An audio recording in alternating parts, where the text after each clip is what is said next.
کے پی کے حکومت نے اقلیتی کوٹا کی نوکریوں کے لیے این او سی کی شرط کو مستثنی قرار دے دیا۔ پشاور خیبر پختونخوا حکومت نے پبلک سیکٹر کے محکموں میں اقلیتی کوٹے کے تحت بھرتیوں کی ایک بڑی شرط کو ختم کر دیا ہے۔ صوبائی حکومت نے اقلیتی کوٹا کے تحت بھرتیوں کے لیے این او سی کی شرط ختم کر دی ہے۔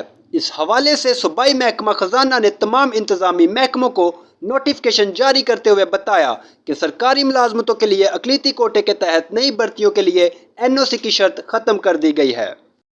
نوٹیفکیشن میں کہا گیا ہے کہ کے پی کے وزیر اعلیٰ علی امین گنڈاپور نے اقلیتی کوٹا کی نوکریوں کے لیے این او سی کی شرط ختم کرنے کی منظوری دے دی ہے۔ محکمہ خزانہ نے تمام متعلقہ اداروں کو اس فیصلے پر عمل درآمد کو یقینی بنانے اور خالی اسامیوں پر بھرتی شروع کرنے کی ہدایت کی ہے۔ ایک بار پھر آپ کو بتاتے چلیں کہ پشاور خیبر پختونخوا حکومت نے پبلک سیکٹر کے محکموں میں اقلیتی کوٹے کے تحت بھرتیوں کی ایک بڑی شرط کو ختم کر دیا ہے۔